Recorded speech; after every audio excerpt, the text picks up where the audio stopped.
Alright guys, the new tires are here. They are sweet. So here's the tires, obviously not mounted yet, but I want to do a comparison as kind of how they looked sitting next to each other. Um, pretty big difference. Kind of hard to tell in the pictures, but it's a pretty huge difference when they're sitting side by side. And the further I get along here, the more you can actually see how big these things are compared to the stock crawlers. So here you see these back, the crawler XGs compared to the 32-inch carnivores. They look just gigantic. So I weighed them. The new carnivores are 38.4 pounds without the rim. The XGs, the rear tires, are 39.2. And the fronts are actually lighter, 36.6 for the crawler XGFs.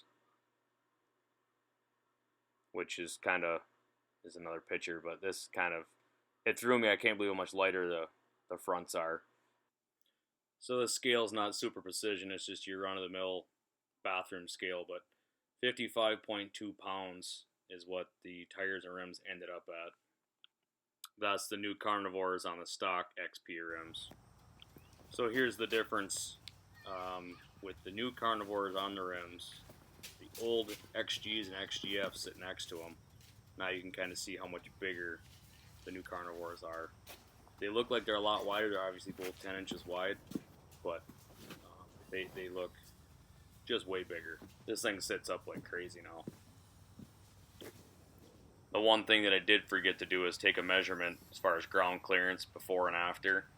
I have taken measurements before, but not from just short ago to now.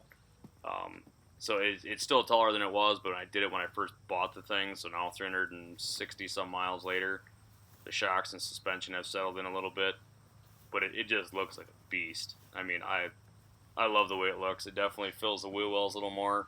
I've not gotten them to rub yet. I haven't taken it and actually really did a review or took it off, off-road real hard.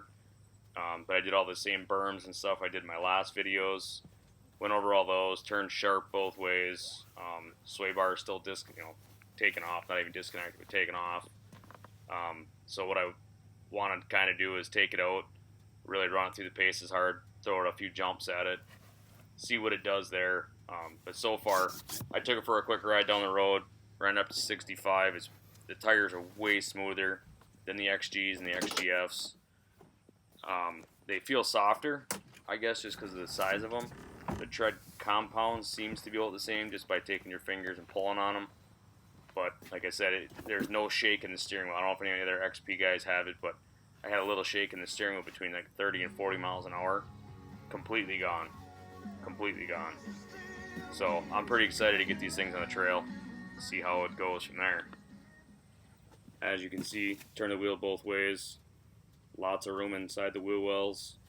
I don't see any rub issues anywhere.